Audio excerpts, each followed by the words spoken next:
अस्सलामु अलैकुम वरहमतुल्लाहि वबरकातुह। आज हम तरफ़ुल लिसान से अदा होने वाले इन 3 हरूफ ज़ो, ज़ाल और सा के बारे में पढ़ेंगे। इन तीनों हरूफ का मखरज तो एक ही है, मगर कुछ सिफ़ात मुख्तलिफ हैं, जिसकी वजह से हमें इनकी आवाज़ें मुख्तलिफ सुनाई देती हैं। तो चलिए देखते हैं इनका मखरज क्या है। ये हरूफ ज़बान की नोक के ऊपरी हिस्से और ऊपर के सामने वाले 2 दांतों के किनारों से अदा होते हैं और इन हरूफ के मजमूए को हरूफुल लस्विया कहा जाता है, क्योंकि लिस्सा कहते हैं मसूड़ों को, और चूंकि इनका मखरज मसूड़ों के कदरे करीब होता है, इसलिए इन्हें हरूफुल लस्विया कहा जाता है।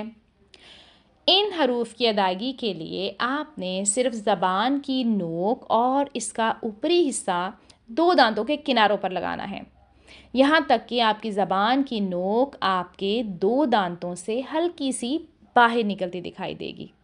अब इन तीनों हरूफ में से ज़ो हैवी लेटर है, जबकि ज़ाल और सा लाइट लेटर्स हैं।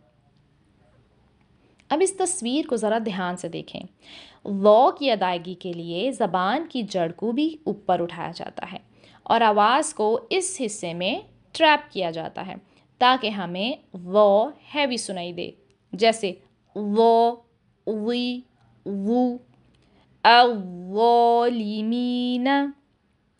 एक बात का ख़ास ध्यान रखना है कि ज़ो की अदायगी करते हुए आपके होंठ गोल नहीं होने चाहिए, क्योंकि अक्सर लोग इसको हैवी करने के लिए होंठों को गोल करते हैं और फिर हमें ऐसी आवाज़ें सुनाई देती हैं, ज़ो, ज़ो। अब आप इस पिक्चर को ज़रा ध्यान से देखें। यहाँ ज़बान के पिछले हिस्से को अपनी नेचुरल पोजीशन में रखा जाता है और आगे से होंठों को बिल्कुल सीधा रखा जाता है, ताकि ज़ाल और सा की आवाज़ें हमें लाइट सुनाई दें, जैसे ज़ा, ज़ी, ज़ू, लिलमुकज़्ज़िबीना, सा, सी, सू, अस्सालिसु। अब हम ज़रा इन तीनों लेटर्स को कंपेयर करते हैं कि जब इनका मखरज एक है तो हमें इनकी आवाज़ें मुख्तलिफ क्यों सुनाई देती हैं। जब हम सा अदा करते हैं तो हम ज़बान की नोक को बहुत ज़्यादा क़ुव्वत के साथ ऊपर दांतों के किनारों पर लगाने की बजाय थोड़ा कमज़ोरी के साथ लगाते हैं और हमारे ये वोकल कॉर्ड्स खुले रहते हैं, जिसकी वजह से यहाँ से सांस जारी रहने की आवाज़ आती है।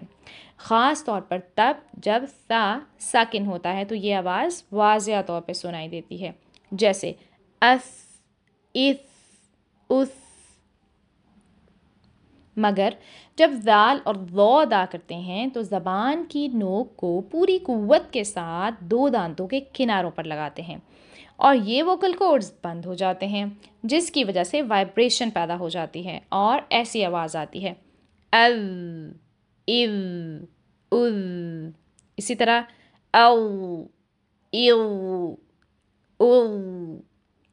अब हम देखते हैं कि इन हरूफ की अदायगी करते हुए अमूमन कौन सी गलतियाँ होती हैं। पहले तो ये कि ज़ो और ज़ाल को अदा करते हुए सांस के जारी रहने की आवाज़ आने लगती है, जैसे ज़ालिमु, अज़्ज़िक्रु, जबकि इनकी सही अदायगी ऐसे है, ज़ालिमु, अज़्ज़िक्रु। दूसरी गलती हम तब करते हैं जब ज़ाल साकिन होता है और हम इस पर कलकला कर देते हैं, जैसे इज़ क़ाला, जो कि गलत है।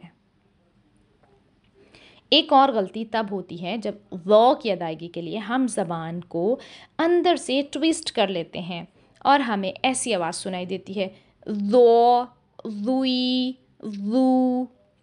तो इन तीनों हरूफ को साकिन करके इनकी अच्छे से प्रैक्टिस करें। जज़ाकमुल्लाहु खैरन कसीरा।